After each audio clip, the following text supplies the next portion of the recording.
Assalamualaikum warahmatullahi wabarakatuh. Bismillahirrahmanirrahim. Alhamdulillahi rabbil alamin. Allahumma salli ala Sayyidina Muhammadin abdika wa nabiyika wa rasulikan nabil ummi wa ala alihi wa sahbihi wa sallim taslima biqadri azamati dzatika fi kulli waqtin wahin amma ba'd. Alhamdulillahirabbil alamin. Kita belajar terus-menerus bersyukur atas nikmat yang telah Allah berikan. Begitu banyak nikmat yang telah Allah berikan pada kita semuanya.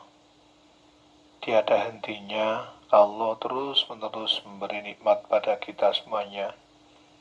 Mudah-mudahan kita mampu mensyukuri semua nikmat yang telah Allah berikan. Dan mudah-mudahan kita dijauhkan dari kufur nikmat. Salawat serta salam mudah-mudahan tetap terlimpah curahkan pada junjungan Nabi besar Muhammad sallallahu alaihi wasallam. Dan selanjutnya kita belajar untuk selalu ridho atas setiap takdir yang telah Allah timpakan pada kita semuanya. Sebab di dalam hadis qudsi Allah berfirman, "Man lam yashkur ala na'mai wa lam yasbir ala balai wa lam yardo ala qadai falyakhrud min ardi falyatlub robban siwai." Yang artinya, jika diartikan dengan bebas,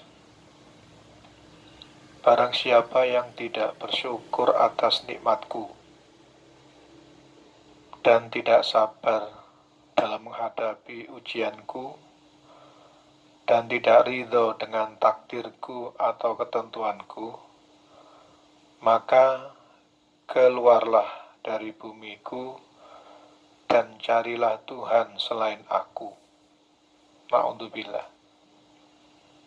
Begitu sangat berat ancaman bagi orang yang tidak mensyukuri nikmatnya Allah dan tidak sabar dalam menghadapi ujiannya Allah dan tidak mau ridho dengan setiap takdir Allah. Masing-masing diri manusia itu akan menerima beberapa ketentuan dari Allah. Masing-masing diri manusia akan menerima ujian-ujian dari Allah.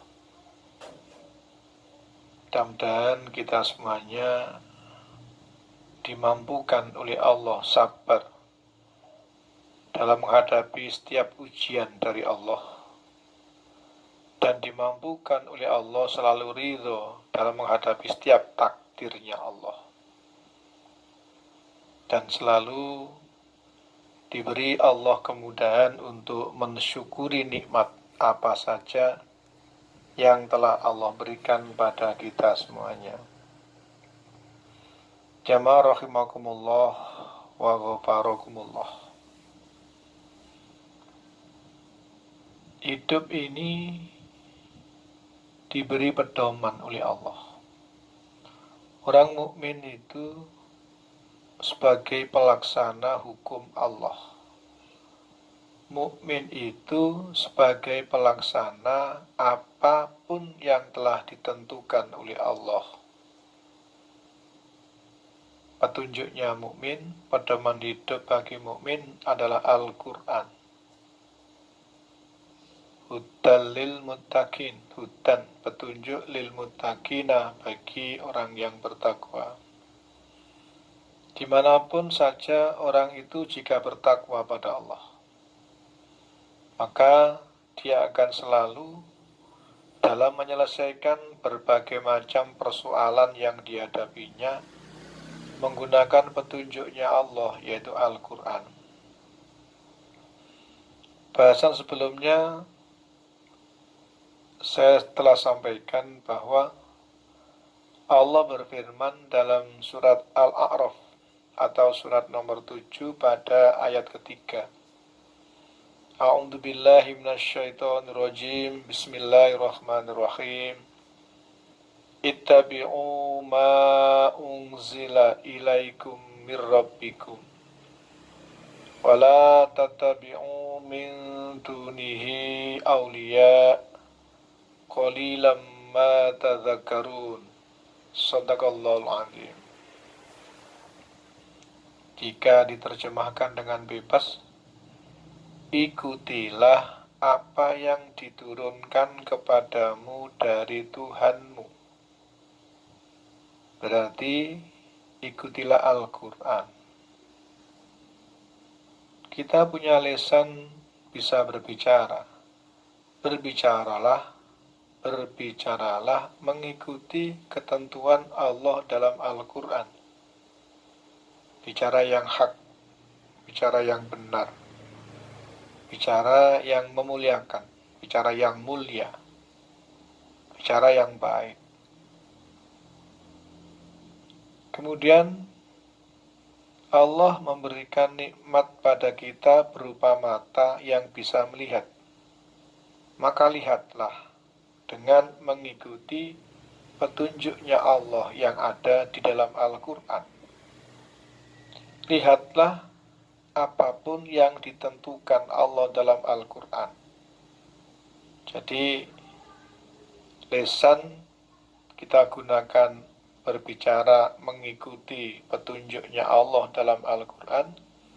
Mata kita pakai melihat mengikuti petunjuknya Allah dalam Al-Quran. Kemudian telinga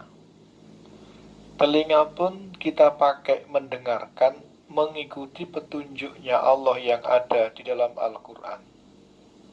Artinya semua jiwa raga yang Allah amanatkan pada kita, penggunaannya adalah mengikuti ketentuan-ketentuan Allah yang ada di dalam Al-Quran.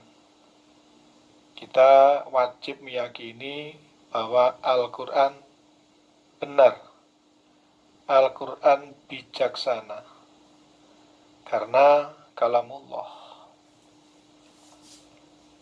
Jamaah rahimakumullah wa ghafarakumullah. Kita gunakan telinga kita untuk mendengarkan sesuatu yang memang diperintah Allah, yang memang ada petunjuknya Allah dalam Al-Quran. Kesimpulannya, Allah perintah berbuat kebaikan. Berarti penggunaan lisan untuk kebaikan, penggunaan mata untuk kebaikan, penggunaan telinga untuk kebaikan. Jadi, ciri baik adalah sesuai dengan Al-Quran. Bukan baik menurut nafsunya, bukan baik menurut pandangan pemimpinnya, bukan baik menurut masyarakatnya. Yang dinamakan baik itu baik menurut Allah saja.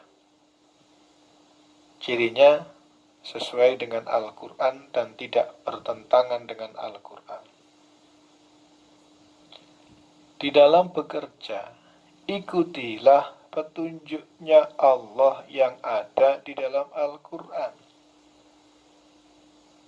Hindari bekerja yang dalam kegiatan kerjanya itu ada perilaku yang menyimpang dari Al-Quran. Apa contohnya? Menipu, mencari keuntungan yang besar dengan cara menipu. Itu berarti tidak mengikuti Al-Quran. Atau mendolimi orang lain. Bekerja di dalam pekerjaannya terjadi kedoliman pada orang lain atau merugikan orang lain. Itu berarti dalam bekerjanya tidak mengikuti Al-Quran. Bekerja yang mengikuti Al-Quran adalah saling ridho. Tidak ada pemaksaan, tidak ada unsur penipuan. Jadi pokoknya saling ridho di dalam jual belinya. Tidak ada unsur penipuan dan tidak ada unsur paksaan. Berarti dalam berdagang pun Allah perintah pada kita agar mengikuti Al-Quran. Di dalam berdakwah, dalam mengajarkan ilmunya Allah, dalam mengajarkan Al-Quran, ikuti petunjuk Al-Quran, ikuti Al-Quran. Bagaimana cirinya berdakwah yang mengikuti Al-Quran? Di awal saya sampaikan bahwa aktivitas kita kapanpun dan dimanapun saja kita berada, dalam situasi dan kondisi apapun, Allah perintah agar dalam pelaksanaannya mengikuti Al-Quran. Di dalam berdakwah, maka ikuti Al-Quran. Bagaimana cirinya dakwah yang mengikuti Al-Quran? Antara lain, materi yang disampaikan sumbernya dari Al-Quran. Bukan berdakwah menggunakan hukum nenek moyang. Bukan berdakwah menggunakan hukum kebanyakan manusia. Atau menggunakan nafsunya. Materi dakwahnya ambil dari Al-Quran dan hadis Rasul tentunya. Bukan dari budaya-budaya. Meskipun banyak yang mengamalkan sesuatu, tetapi jika bertentangan dengan Al-Quran dan hadis, maka jangan dipakai untuk dakwah. Nikah dihitung-hitung tirone, neptunya. Kalau hitungannya di total jumlahnya 25 atau temu selawe, katanya sial, katanya menjadikan miskin. Itu jangan dipakai dakwah. Dakwah pakai Al-Quran, ditungdirobihi. Jadi kita peringatkan, kita ajarkan itu Al-Quran, bukan hukum adat.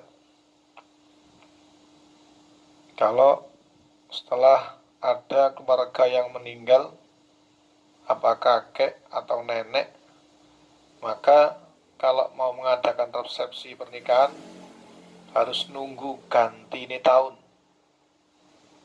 Ini walaupun banyak yang mengamalkan, jangan diajarkan. Materi dakwahnya Al-Quran, hadis, Quran, hadis, Quran, hadis. Bukan hukum budaya, bukan hukum nenek moyang, bukan hukum adat istiadat. Dihitung-hitung tirone, nek temu selawe, jare ngarai melarat, ngarai sial. Itu jangan dijadikan materi dakwah. Materi berdakwah pakai Al-Quran, pakai hadis, atau pakai daud-dawi para alim, para ulama warasatul anbiya yang kita pakai untuk didakwahkan. Jangan menggunakan hukum adat. Jangan membungkus hukum adat dengan dalil-dalil yang diada-adakan. Sebab setan itu selalu mengajak berbuat jelek, berbuat keji, dan mengatakan tentang Allah apa yang tidak diketahuinya. Itu perilaku setan. Innama ya'murukum bisu'i wal faksha wa antakulu 'alallahi ma la ta'lamun. Itu penggaweane setan, ngajak berbuat keji, ngajak berbuat jelek, membicarakan dakwah tentang Allah, tentang agama Allah, tapi materinya tidak bersumber dari kalamullah, tidak bersumber dari sabda Rasul. Materinya gaya hukum adat istiadat. Harus nunggu gantine tahun, nek mari kepaten wong tuane ojo sampai wani nggak resepsi apapun ketika belum gantinya tahun. Itu materinya dari mana sumbernya? Jamaah rahimakumullah wa ghafarakumullah. Orang yang bertakwa itu orang yang akan dimasukkan Allah dalam surganya yang seluas langit dan bumi. Wasari'u ila maghfiratim mir rabbikum wa jannatin arduhas samawati wal ardu uiddat lil muttaqin. Jadi bersegeralah menuju ampunan Allah dan surga yang luasnya seluas langit dan bumi yang disediakan oleh Allah bagi orang yang bertakwa. Orang yang bertakwa itu pedomani Al-Quran. Lisannya dipakai berkata mengikuti Al-Quran, mata dipakai melihat mengikuti Al-Quran, telinga dipakai mendengar mengikuti Al-Quran, dalam bekerja atau berdagang mengikuti Al-Quran, dalam berdakwah mengikuti Al-Quran. Jadi materi dakwahnya ya dari Al-Quran. Kemudian tujuannya. Tujuan dakwah tidak mencari sanjungan manusia, tidak mencari penghargaan dari manusia. Tujuan dakwah adalah ingin agar dirinya mencapai dirinya akan mendapatkan ridhonya Allah. Perilaku dakwahnya materinya dari kalamullah, kemudian tujuannya agar mendapat ridhonya Allah, agar mendapat ampunan dari Allah, agar mendapat keuntungan di akhirat. Itu tujuan utamanya berdakwah. Bukan ingin disanjung oleh manusia atau ingin dihargai oleh manusia, bukan. Wabtaghi fima atakallahu daral akhirata wala tansa nasibaka minad dunya wa ahsin kama ahsanallahu ilaika wala tabghil fasada fil ard innallaha la yuhibbul mufsidin. Wabtaghi, dan carilah, fima atakallahu, carilah dengan apa yang telah Allah berikan padamu, ad-darul akhirata, untuk kampung akhirat atau untuk keuntungan di akhirat. Berarti aktivitas dakwahnya kepingin agar mendapat untung di akhirat. Bukan sanjungan manusia, bukan penghargaan manusia, bukan bayaran dari manusia. Adapun ketika berdakwah, kemudian dapat dunia, dapat sanjungan, dapat bayaran dari manusia, itu rizki minallah. Tapi jangan dijadikan tujuan. Itulah janji Allah, wa may yattaqillaha yaj'al lahu makhraja wa yarzuqhu min haitsu la yahtasib. Barang siapa yang bertakwa kepada Allah, maka Allah akan memberikan jalan keluar, dan Allah memberi rizki dari arah yang tidak disangka-sangka. Memang dia tidak menyangka kalau dapat rizki dari berdakwahnya itu, karena sudah tertutup keinginan untuk dunia. Tapi yang nampak, yang menonjol adalah keinginan untuk mendapatkan keuntungan di akhirat.